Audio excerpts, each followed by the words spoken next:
And folks, as we get going, welcome everybody. I will ask you to check your mute buttons. I am getting just a little bit of static or feedback from somebody, maybe on a phone line, not quite sure. But other than that, things are going well, and we will go ahead and get started. Welcome. This is the October 19th Resource Advisor Read Cohort Teams call. And I'm Pete Irvine, one of your presenters today. As we get started, I'm going to go ahead and try to share my screen. And I hope that folks are looking at a title slide. Wilderness and Fire for Resource Advisors is our topic this month. We have a panel of 3 presenters, myself, TJ Fisher, the Interim Director of the Arthur Carhart National Wilderness Training Center, and John Anarella from the Medicine Bow Route National Forest in Colorado, a very experienced resource advisor and wilderness manager. And with that, we'll get going. And I'll ask TJ and John, if I suddenly go rogue, text me, brothers, and pull me back in. I am not the most technologically savvy person here. We have a lot to cover and a short amount of time to respect everybody.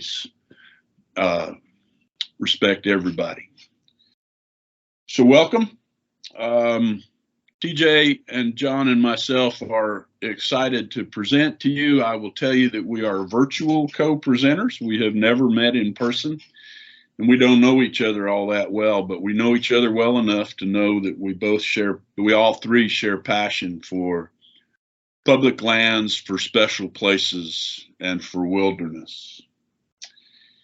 So let's dive in. I'm Pete Irvine, retired from the Forest Service after working in 4 regions and 1 research station for 37 years or so, most of that in the Southeast.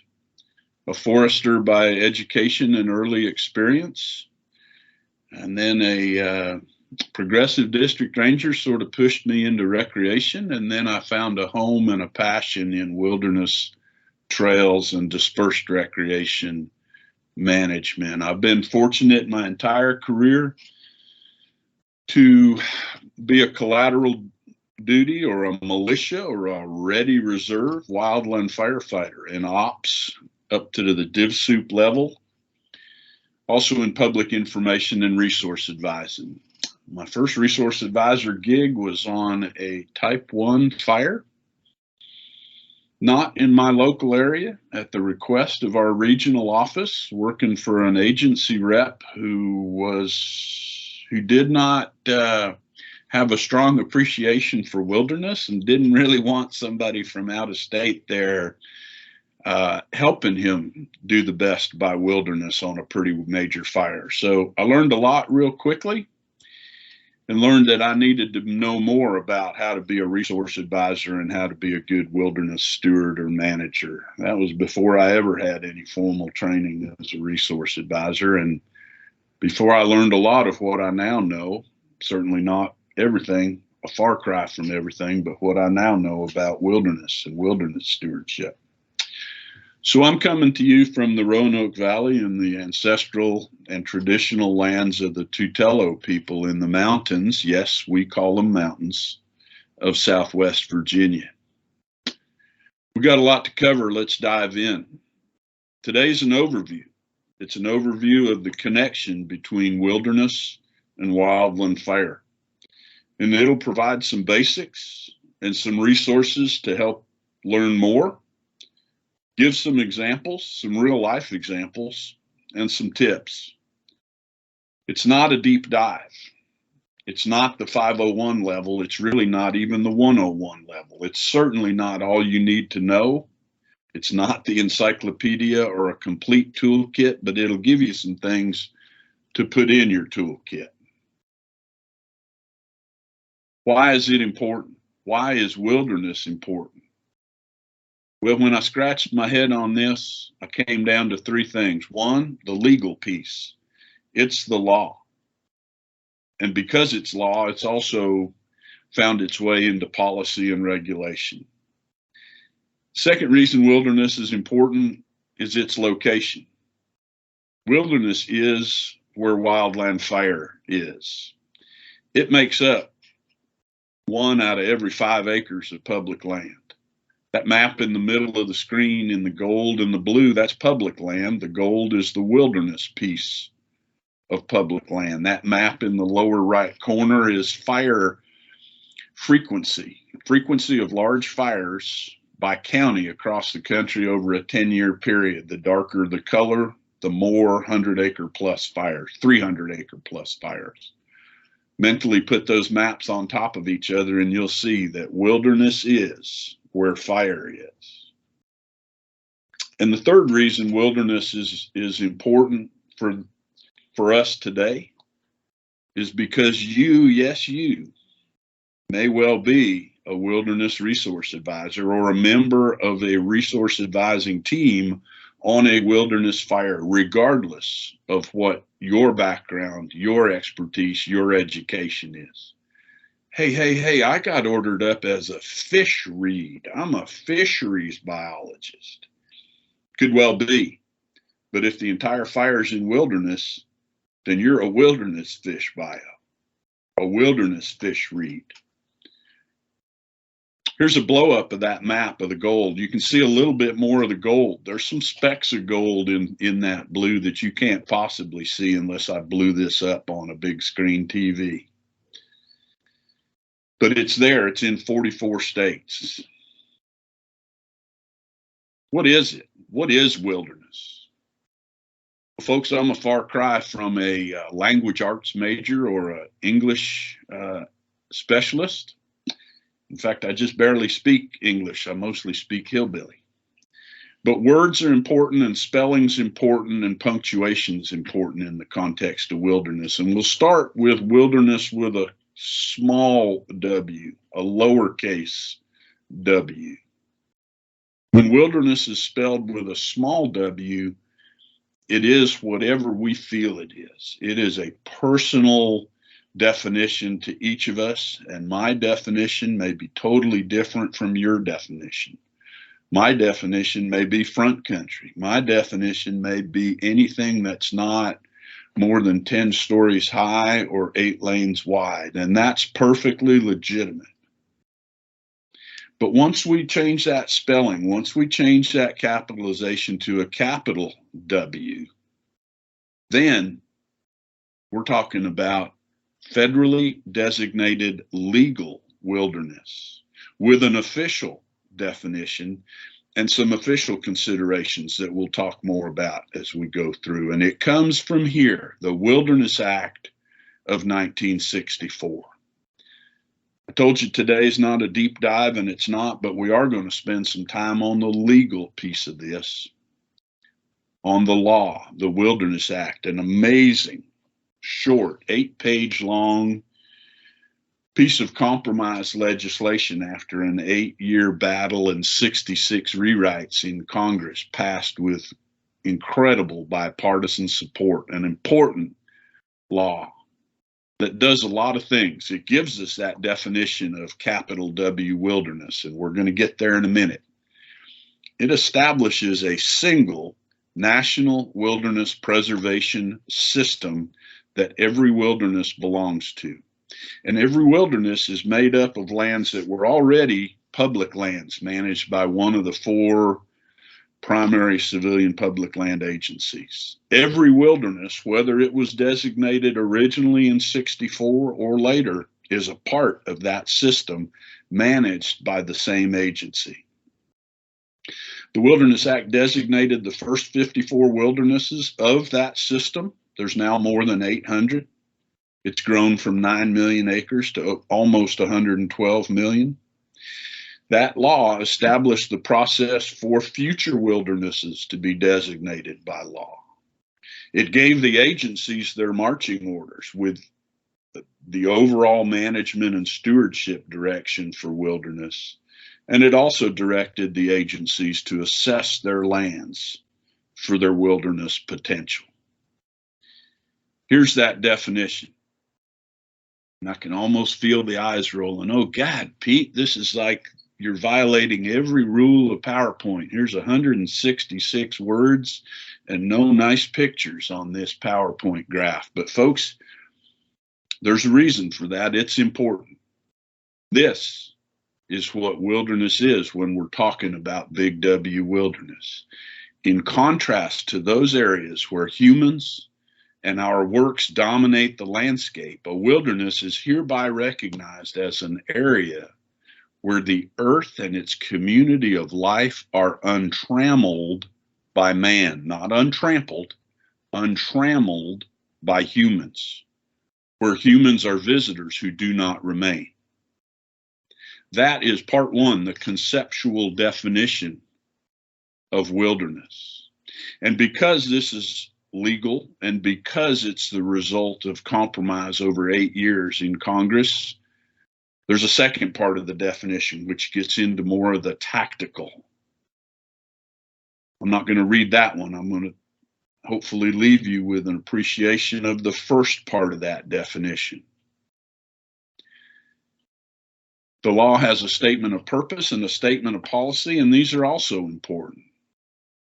To make sure that our increasing population, settlement, and mechanization doesn't occupy and modify every acre of the U.S., leaving nowhere preserved and protected in its natural condition, it is the policy of the Congress and the law of the land to secure for the American people of present and future generations the benefits of an enduring resource of wilderness. So bing, bing, key point, folks, wilderness is the resource.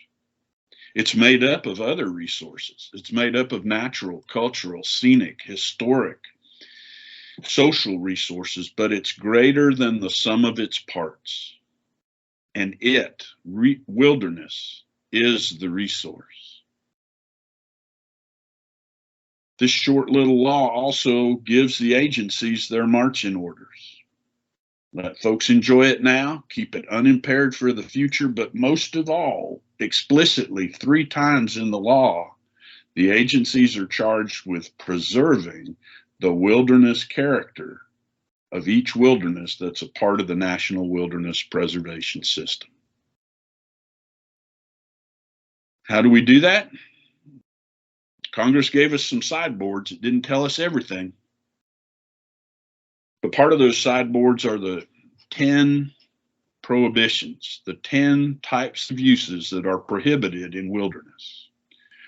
No commercial enterprise, no permanent roads, no temporary roads, no use of motor vehicles, no use of motorized equipment, no motorboats, no landing of aircraft. We'll come back to that. No other form of mechanical transport. The word's mechanical. Think bicycle, think game cart, think rescue wheel on a Stokes litter. No structure and no installation. 10 prohibited uses. And the first 2 have very, very limited exceptions unless it is explicitly and specifically written into the law or subject to a valid legal existing right. There's absolutely no commercial enterprises or permanent roads in wilderness. The other 8 have a slightly different possibility of an exception. They are still prohibited uses unless they are determined by the authorized official specifically and explicitly to be the minimum requirements, the minimum needed, the minimum necessary for the administration of the area as a wilderness. And this includes emergencies, including fire. I'm not a lawyer, but I'm still talking about the law. The Wilderness Act also has some special provisions, and the one that applies to us today is the one speaking of in the vernacular of 1964 about fire control. Nowadays we call it fire management or fire suppression. But the law says such measure may be taken as may be necessary in the control of fire, subject to conditions the Secretary deems desirable. So some weasel words, some compromise language, does not say shall, says may. So a little bit of a partial summary. There is one national wilderness preservation system. And the wilderness you think of, the wilderness you work in or near, the wilderness on your unit or near your house is a part of that system. And all of those wildernesses, whether they were designated originally in 1964 or in some law since then, and every president so far has has signed laws designating additional wilderness as Congress has passed them in every administration. They all tie back to the Wilderness Act of 1964. So one commonality with wilderness and wildland fire is that they're both interagency. And in both arenas, the agencies have found ways to coordinate and cooperate. In the fire world, as most of you know, that's NIFC and NWCG, the National Interagency Fire Center and the National Wildfire Coordinating Group. In the wilderness world, that's the Arthur Carhart National Wilderness Training Center, the Aldo Leopold Wilderness Research Institute, and Wilderness Connect. Ding, ding. Here's another key point, folks. Wilderness Connect, www.wilderness.net, is the official interagency wilderness online resource. Tons of good information there. So consistency is important in both fire management and wilderness stewardship. The public expects it, lawmakers expect it, and we, regardless of which agency we may work for, which wilderness we may be in or near, strive for consistency. There's never uniformity, but we strive for consistency. And just another reminder, wilderness with a little w, that's a personal value. That means different things to different people. Wilderness with a capital W is legal, official, de jure, federally designated wilderness, and it's relatively young. None of it's older than 1964. Whew. Let's leave law and go to policy. Policy is how the agencies expand upon the law, interpret it, and how they'll implement any law. And hands down, no question, all agencies, the top priority, the first priority on any fire, including a wilderness fire, is firefighter and public safety. Years ago, there was a misperception sometimes that somehow we didn't fully consider firefighter safety when we fought wilderness fires. Not true. Happy to talk it offline more about that with anybody that's concerned about it, but not true. Firefighter and public safety is the highest and top priority on all fires. And this maroon bandana, a Carhart Center product, I think sums it up pretty well. I've got one in my toolkit. Wilderness forever, safety always. It's a little bit of a twist for a wilderness manager or a wilderness steward, because if there's no fire involved and we're just talking about the public recreating in wilderness, we do not guarantee their safety. Wilderness is the least safe place on public lands. As managers, we spend a whole lot more time working to provide for public safety in a developed campground or a developed picnic area or a developed trailhead than we do in wilderness. Visitors to wilderness take on inherent risk and challenge. But when it comes to fire, firefighter and public safety is always the highest priority. Okay, so the law is a lot. And then we delve into policy. And as y'all know, each agency has their own policies for both wilderness and for fire. And they use different language and they're couched in different ways. And there's memorandum and directives and handbooks and manuals. And that's just at the national level. There's also regional level policies and unit level policies. And how in the world is a reed or a reef or an arc or a wilderness steward supposed to keep it all straight or know it all? Well, our brethren, our brothers and sisters in the wildland fire world have done a lot of the heavy lifting for us, and here it is, the Red Book, the Interagency Standards for Fire and Fire Aviation Operations, updated annually. You should have a copy available electronically, or you can buy a paper copy. This is the Bible for fire managers and for agency administrators. It compiles and summarizes policy that has anything to do with any aspect of wildland fire. And in this year, the wilderness piece starts on page 258. And here's what it says for all agencies. Actions taken in wilderness are to protect life and safety, meet resource objectives, and minimize negative impacts of fire management actions. And of both the fire management and the fire itself. And in trying to decide what to do, preserving wilderness character is the top consideration. And unless human life and private property is immediately threatened, only actions that are compatible with wilderness character or have localized short-term impacts are anywhere close to acceptable. And the delegation of authority from the local unit, the agency administrator, to the IMT, to the incident commander and the incident management team, will convey that emphasis on preserving wilderness character and resources, and will ensure interaction with local wilderness resource advisors. Wow. Think this is a ticket for us as reeds and reefs to engage with fire leaders and with our boss, the agency administrator? Absolutely it is. In the Red Book, once it gets done summarizing policy that applies to all agencies, it lists and summarizes policies that apply to specific agencies.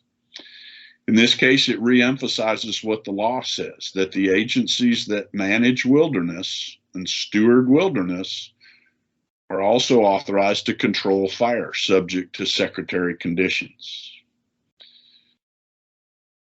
And then the uniformity becomes consistency, but not absolute uniformity. There's some slightly different direction for each of the wilderness agencies when it comes to fire, where the fire is on their lands. The commonalities include mist, wilderness reeds, and the minimum requirements concept or the minimum requirements analysis. So let's spend just a minute there. MIST. For years, MIST was an acronym for Minimum Impact Suppression Tactics. Just this year, in the latest version of the IRPG, was that acronym changed officially to reflect that it is Minimum Impact Strategy and Tactics. Heartily agree. It's always been more than just suppression. It's preparation, it's initial attack, it's suppression, it's extended attack, it's repair and rehab. But like the hotshot captain told me years ago, Pete, I don't care what you call it. To me, it's the most intelligent, sensible tactics for me and my crew to accomplish our mission with the least impacts safely. The Red Book talks about READ, and we know that as resource advisor, fireline resource advisor, lead READ, ARC, technical specialist. And the Red Book talks about minimum requirements analysis, and that ties directly back to the Wilderness Act, Section 4C.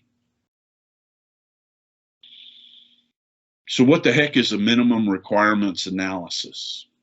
Well, in a non-emergency, non-fire administrative situation, there is a formal interdisciplinary collaborative process using a tool called the Minimum Requirements Decision Guide.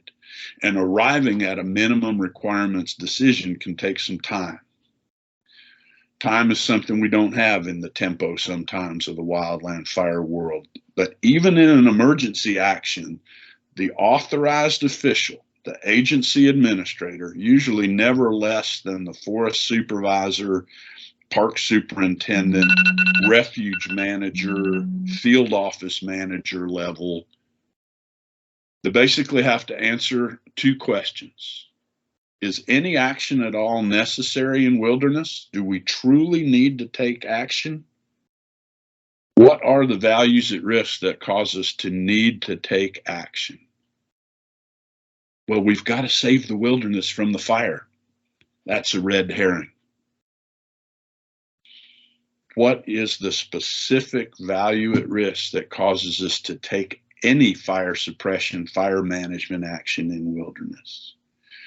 If that authorizing official decides that some action is necessary in wilderness, then you go to step 2. What is the minimum necessary management action? It ain't a blank check.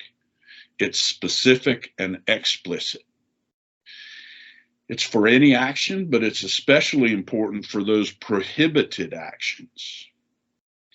Any authorization of use of any proposed use of chainsaw, pumps, leaf blowers, UTVs require the approving official, the authorized official, to explicitly approve it ahead of time. Okay, but at its heart, a minimum requirements analysis is just 2 steps. Do we need to do anything at all? And if we need to do anything, what's the minimum we need to do? So here's the audience participation part of my piece of the presentation. And it has to do with regulation, right? We've talked some about law, the Wilderness Act.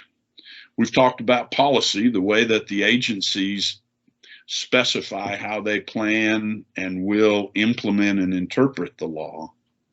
And then regulation is like policy on steroids. So quiz time, which of these 6 images is a landing of aircraft? The Wilderness Act prohibits the landing of aircraft in wilderness. Which of these images is a landing of aircraft? And if you think there might be a trick, there might.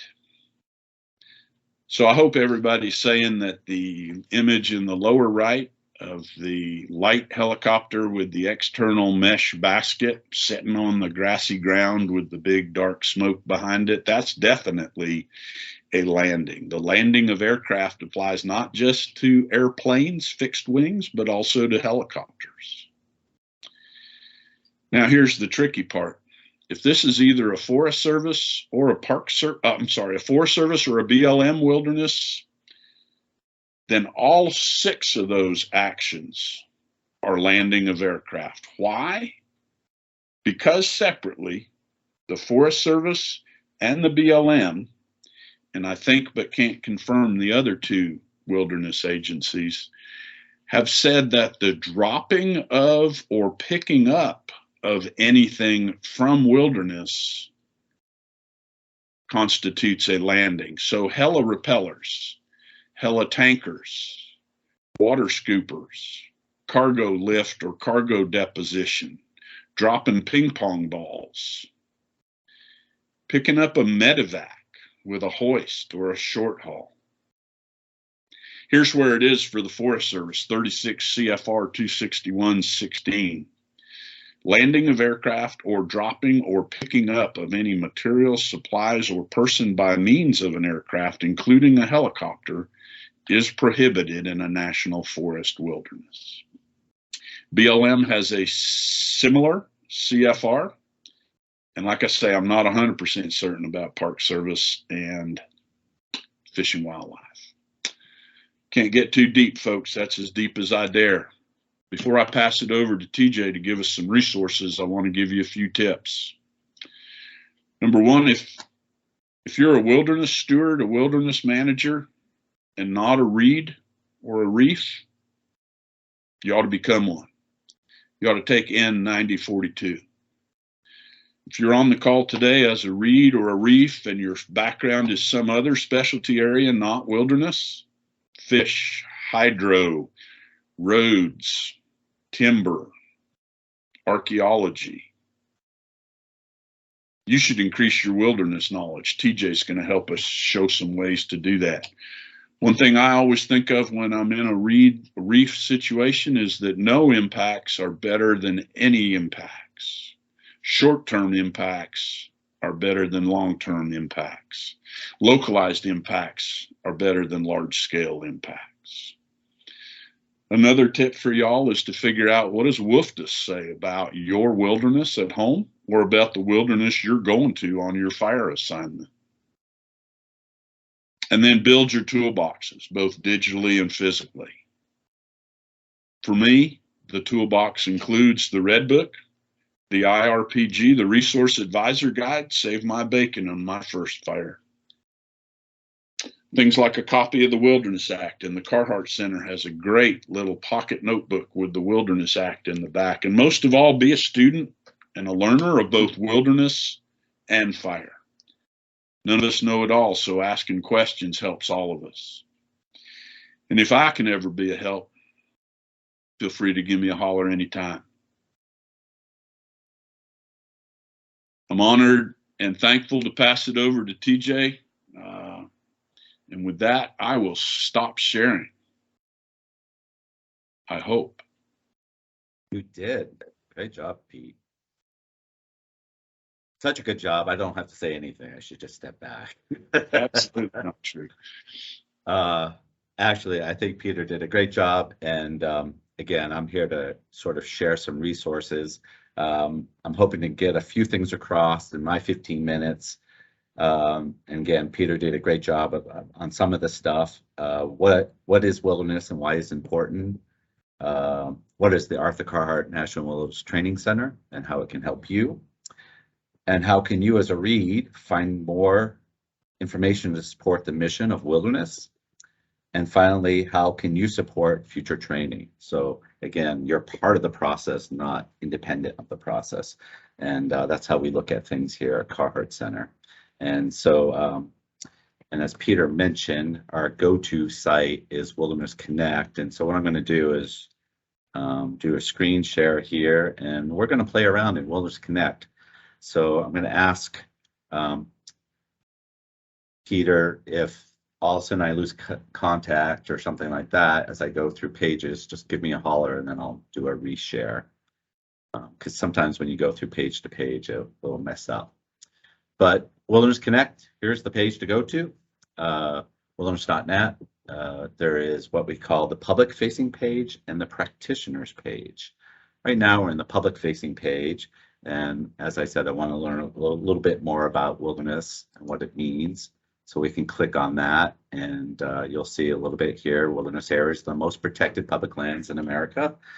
And Peter showed you some maps, and you see it's a small component really of our landscape overall, but a good sized chunk for public lands. And we should be managing with restraint. And they tends to be self-willed lands, both philosophically and practically. But again, there's issues that do pop up. So there's things that happen like fire, and that sort of changes the scope of things. But you can see there's a lot of additional information down here if you want to find out a little bit more about wilderness. One of the things I like to do is find out a little bit about the benefits, how it can benefit you. And Peter really went into the regulation part, which is great. But there's also the heart part, the heart of the Wilderness Act. What does it mean? And here's a great opportunity to find out a little bit about, this value goes well beyond activities like camping and hunting. Again, it's really important to look at the values of the ecological, geological, scientific, educational, scenic, and historic and cultural values. And it's a good way of diving in and finding out a little bit more about wilderness. So this is a nice little page, the benefit page. It'll give you a little more information about what wilderness is and what it means to you. We're going to do a little trivia here. We're going to do a few fast facts. Again, we talked a little bit about the 64 was when the act passed, and that's when we had 54 areas designated in 13 states. And then since then, we've had numerous and numerous more areas added overall. About 5% of the entire United States, or slightly larger than the state of California, is protected as wilderness. So that sounds big, but when you look at the whole country, it really is fairly small amount of landscape. And we should really do our best to try to protect these landscapes. So here's a chance to use your little chat section. I'm going to ask a couple of these trivia at a glance questions. Some of you might be cheating and jumping online. And I apologize for those who are on the phone and not seeing this, but do go to wilderness.net when you have a chance, and you'll see the great resources that are available. So my first question is, how many wilderness areas are there in the National Wilderness Preservation System? Put in the chat what you think is the number, and it can be a rough number. You don't have to be exact. Let's see how many of you are listening and want to participate here. Not seeing any reactions. Everyone's afraid. This is fun. It's supposed to be for fun. So there's 803 wilderness areas out there. Does anybody know where the smallest wilderness is, or how small it is? It's just 5.5 acres, and it's Pelican Island Wilderness, and it's in Florida. What state has the most wilderness acres? That one should be an easy one. Oh, I clicked on the wrong thing. Alaska. Alaska has the most. California is second. And what agency might manage the most wilderness areas? That is the Forest Service. So it's just fun to go through, and you can use this page as a resource. Again, nice to do some little trivia.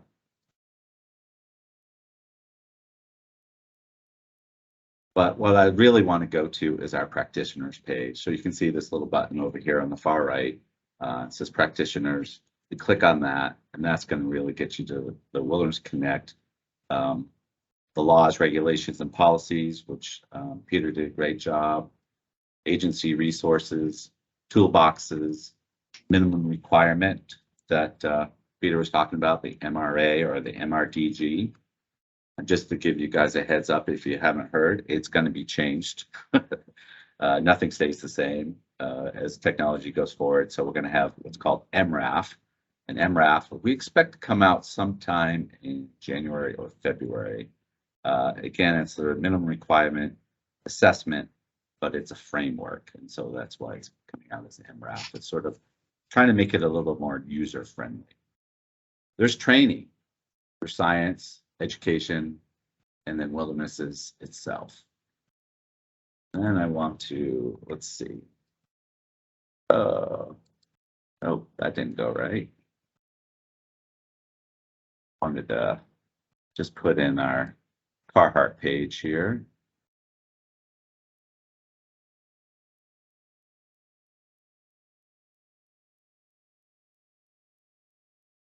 So a little bit about Carhart and what Carhart does. Arthur Carhart National Wilderness Training Center was designed. It's a multi-agency site. All 4 agencies represent that have management of wilderness are part of the Carhart Center. We provide training, information, and education.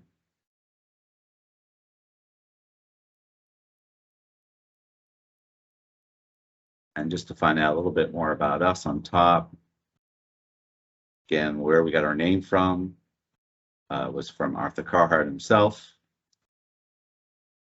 What we do, and this is a big important piece. We equip and inspire employees and partners to honor the public trust through training and coaching.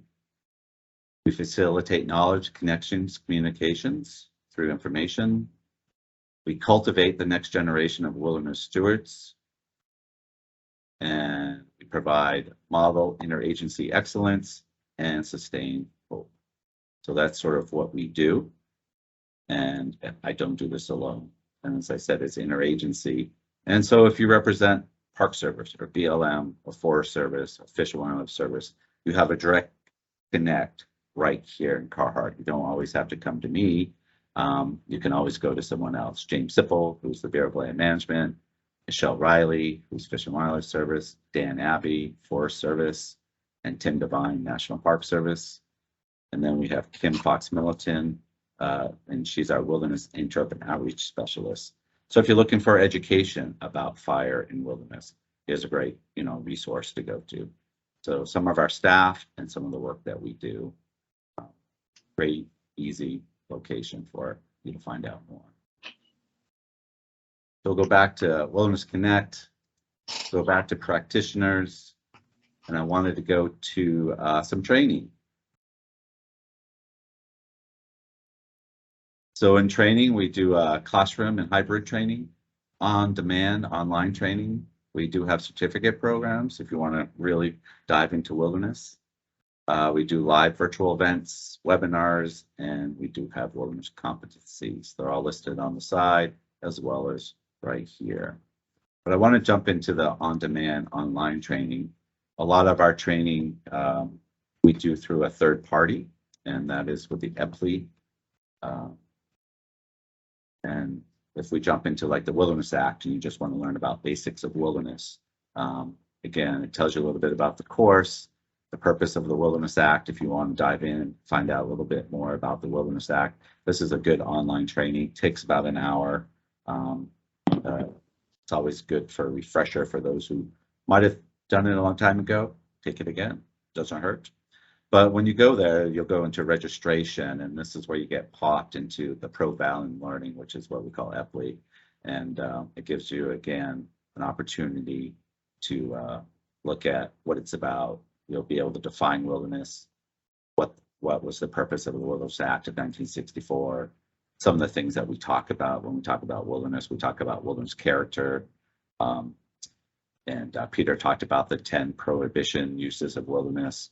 So this might be a good place to look at that, figure out how fire fits into that picture, recognizing the values, expectations to those who for those prohibited. Oh, can't speak today. But again, it's special provisions. There may be special provisions in each act that establishes wilderness. But if you go up to the top, it says looking for a course, you can say fire in wilderness. There is a course right in there that's called Managing Special Provisions in Fire. So we'll just click on that. And again, you can see there is a course. All these have no cost, so you don't have to pay.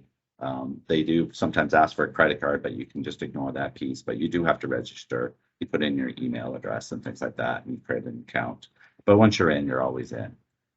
Again, this is a great course specifically to fire, fuels treatment, recognize natural roles of fire in wilderness, locate your agency policy for managing wilderness fire, compare managing fire in wilderness and fire outside of wilderness. So all these things that Peter was talking about, here's a great resource for you.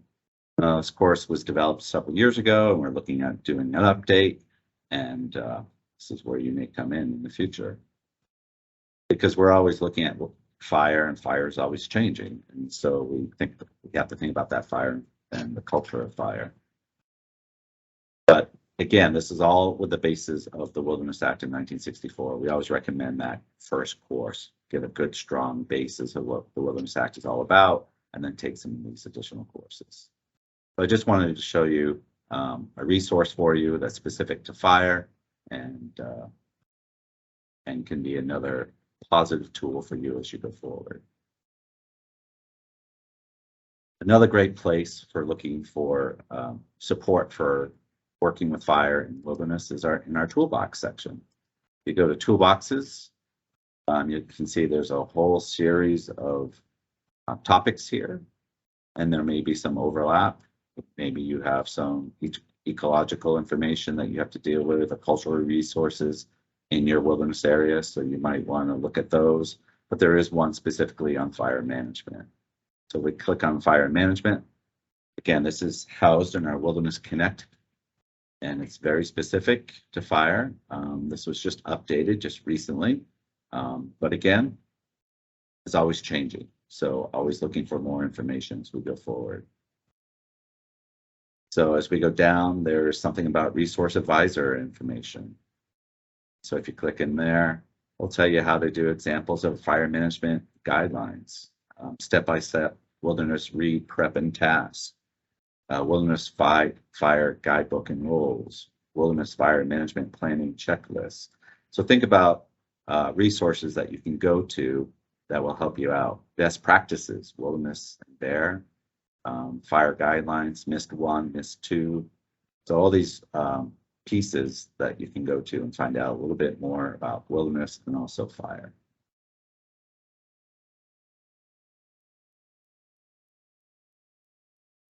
And then if you're looking for some specific examples based on agency, sometimes you'll get like the management policy for wilderness management for the Bureau of Land Management, Fish and Wildlife Service. You can see their policy, Forest Service, their policies, and then the National Park Service. So again, you can get to those policies and guidelines that Peter was talking about right here in this toolkit. And then if you're looking for agency resources specifically, again, it breaks out by each agency. We'll just take Bureau of Land Management, talks about the laws, the Wilderness Act, other laws, the regulations, the policies established by that agency, different ways you can address fire and fundamentals of wilderness management, a course that they teach. And again, there's some online stuff.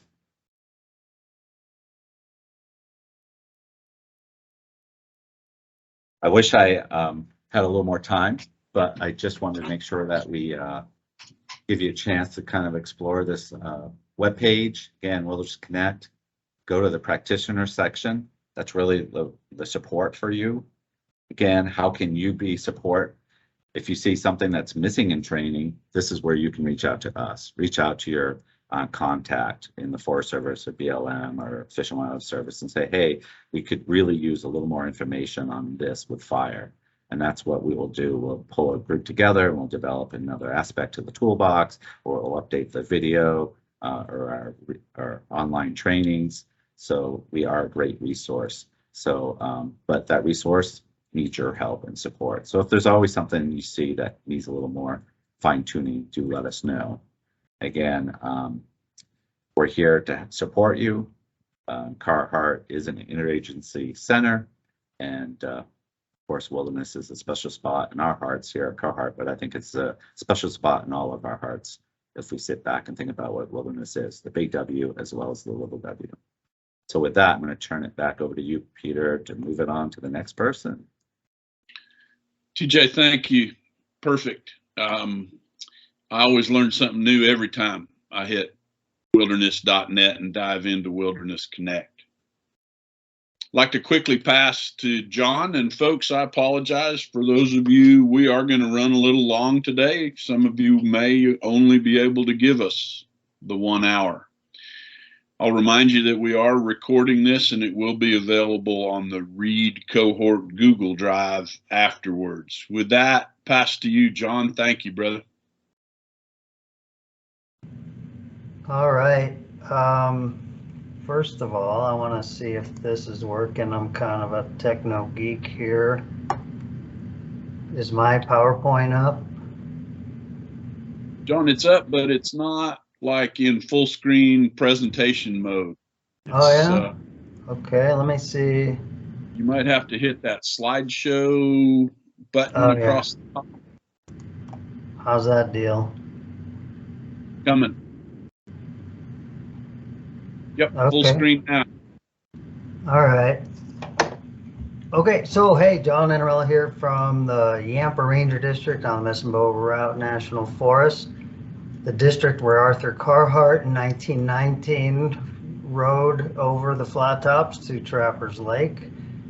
I manage the north end of the flat tops in Sarvis Creek Wilderness.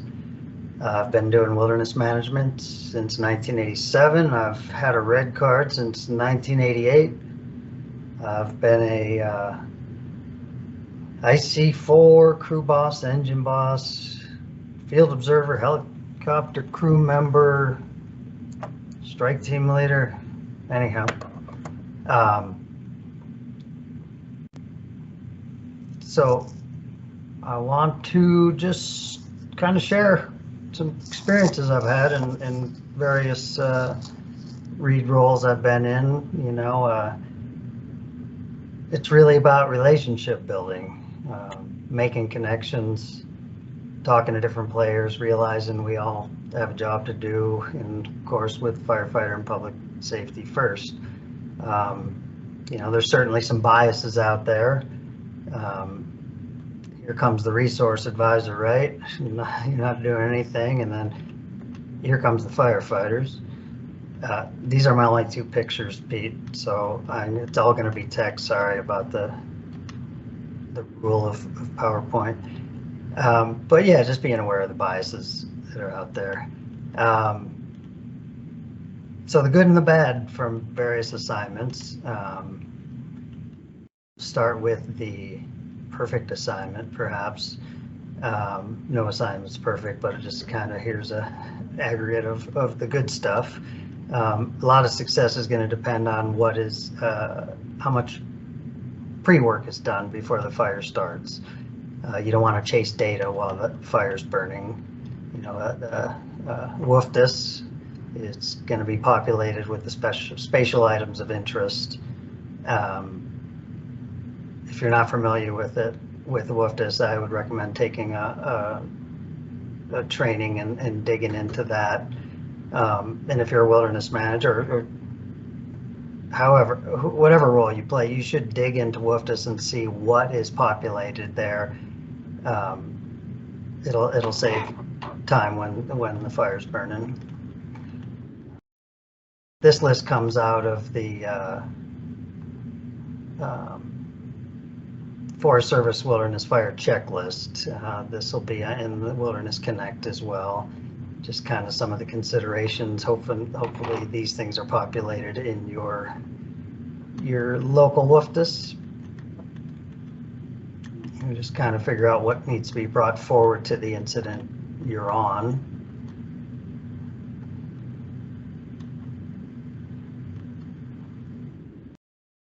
So getting into delegation of authority, got a couple here. The perfect assignment, you know, the delegation of authority addresses protecting wilderness values. It also says coordinate with the reads. You know, the letter is written by the agency administrator to the IC, giving management. I'm sure a lot of this is review, but there's sideboards, a lot of times safety, costs, values at risk, but you know, be nice if protecting wilderness values and tying in with the reads. We're in there. You may have a hand in crafting this. You know, it's every time there's a new IC, a new delegation letter's written, or it may be in place when you get there. And hopefully that translates into the IAP, where an incident objective is protecting wilderness values. Also in the IAP would be adhering to the NIST tactics.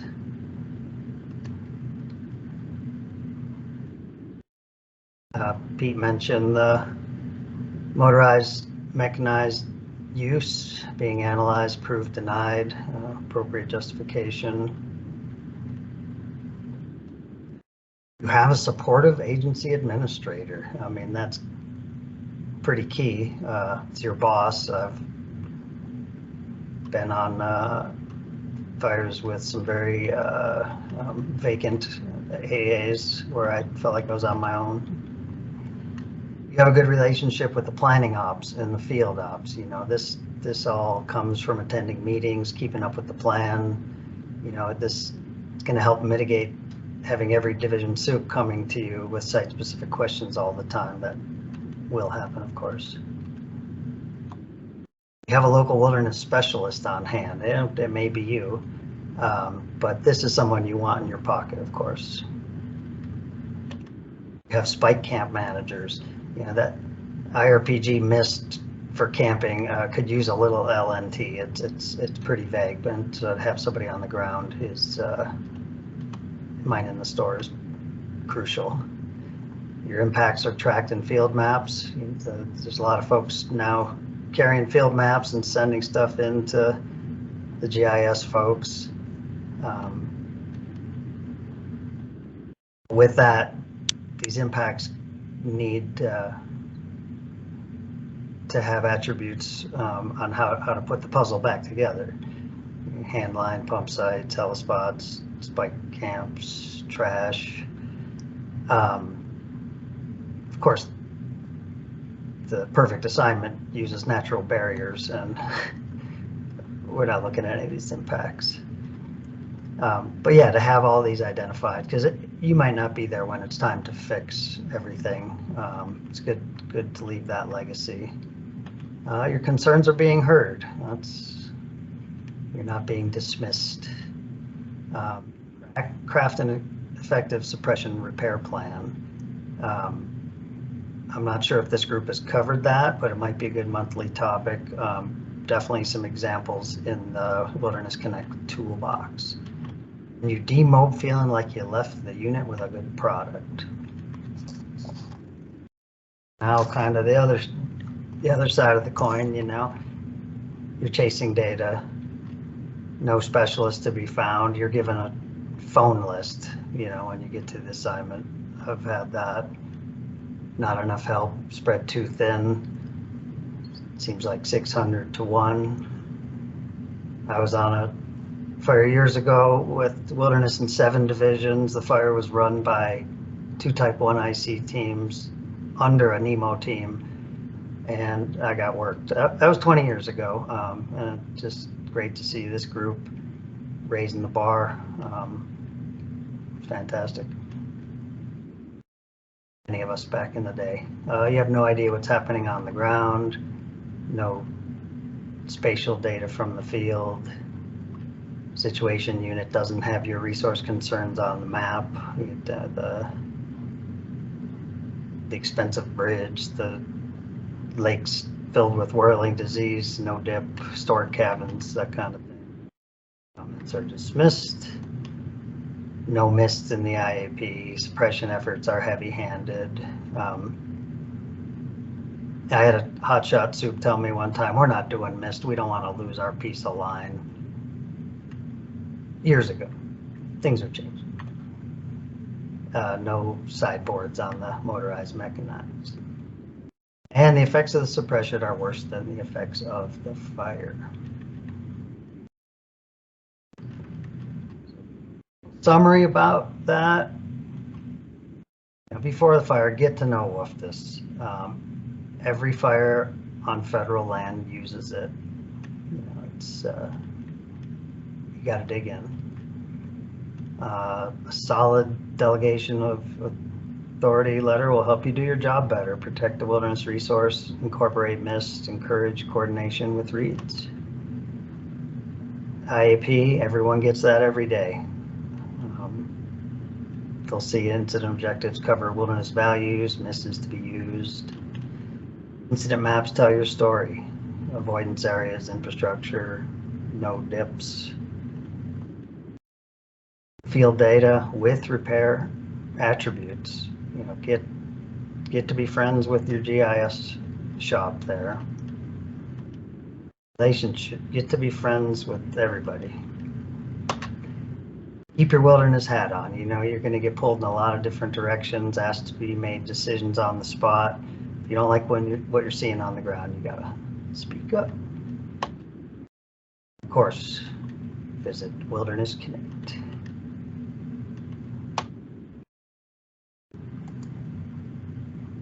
That's what I got for y'all.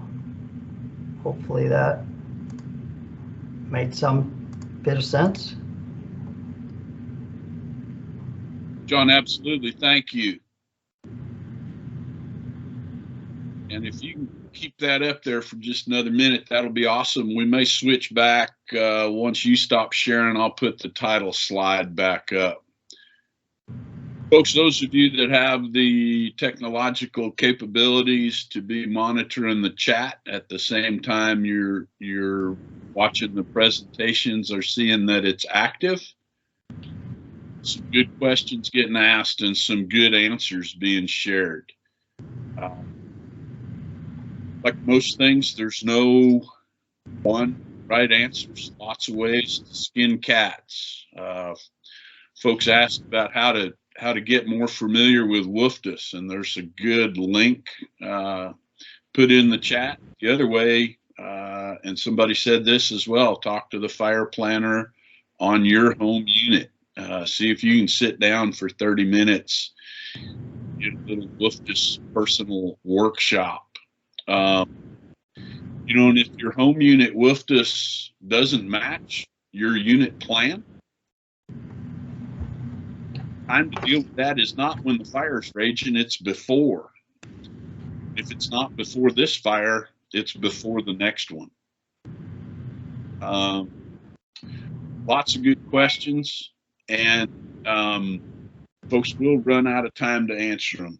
As we're heading towards the end of our hour, I do want to make sure to mention my thanks to all of you for participating today in our topic call. Next month's topic call, it's always on the third Wednesday of the month, 8:30 Pacific time. Translate that to your time zone. So next month in November will be Wednesday, November 16th. We've got 2 topics in the mix right now, so I'm not going to tell you that, but it'll be worth your hour. From a wilderness standpoint, Wilderness Connect, which is wilderness.net, what TJ toured us around on, is a heck of a resource. I will also share that I hope you take the time to look into the Read Cohort Google Drive. The link there is in your invite to this meeting, and I encourage you to stay engaged. People are asking about doing suppression repair in wilderness and whether if a machine does the work, can a machine do the fixing? My answer to that is that can vary. But in general, when it's repair time, you can say that the emergency is passed and the repair needs to happen by the minimum required, which may be determined to be handwork. However, if handwork can't be effective, then sometimes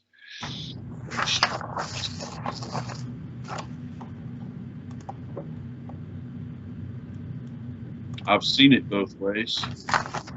Sometimes the why behind it is invisible to the firefighters doing the work. Part of our jobs as reads sometimes to explain the why. Thanks, Amanda, for sharing the Google Drive link. And we'll share some stuff later on. Folks, we're at our time, and I appreciate your help. I appreciate your patience. I appreciate your persistence. I appreciate what you do for wilderness, where you are, and the role that you're in. Thanks for being a part of the Read Cohort topic call today, and I hope you explore further. Thanks so much. Great.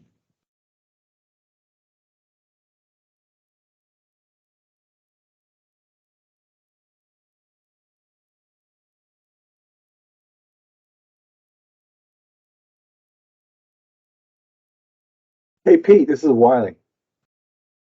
Wiley Paxton, how are you, brother? I'm doing good. How are you doing? Doing fair, you bet. Hey, for some reason, I'm not sure if it's because it's an external request, the way this Teams meeting comes in, but I can't monitor the chat. Man, I wonder if you're Nelson asking is. the wrong. Yeah, I'm not the guy to ask for techno help, Wiley. Sorry about that. Are you on a laptop or a tablet or a phone? No, I'm on a laptop. Yeah, I'm on a totally non-agency laptop, and I'm able to able to see it. So It just says we're having trouble loading your messages. Try refreshing. I click it. okay. Yeah. Hey, there's a question in the chat. Not sure if Guy McGuire's still on, but getting a hard copy of the Red Book, you can buy them from Supply Cache. That's how I get mine. I've never had success doing an external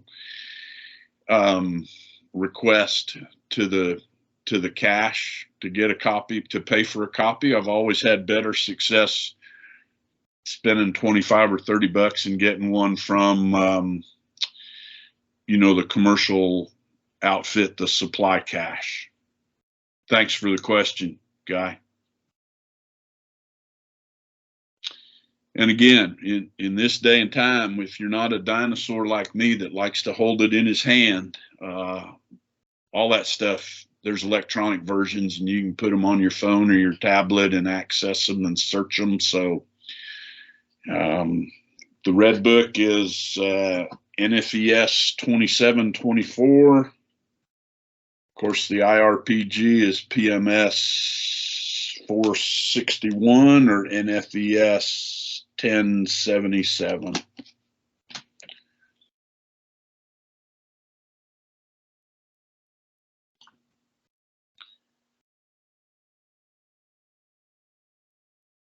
Folks, thank y'all. I'm going to shut us down.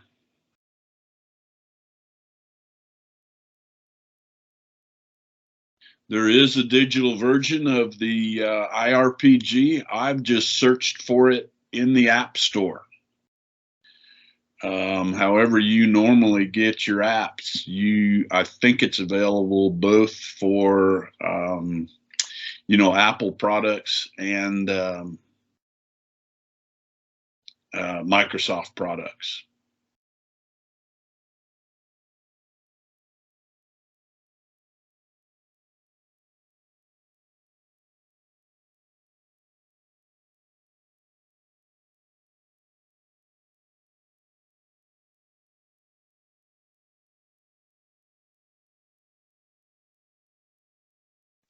Twisted Kelp made a great IRPG app for free.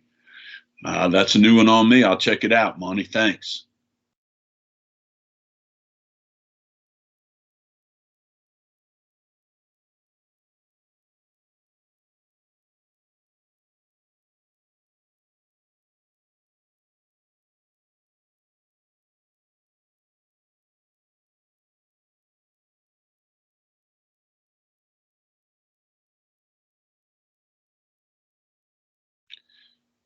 Wow, Sally, great to see your name. Hope you're doing well.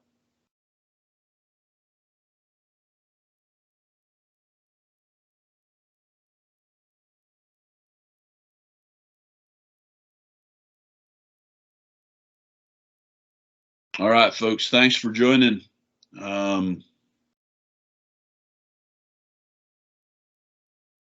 Appreciate what you do for wilderness and for resource advising in general.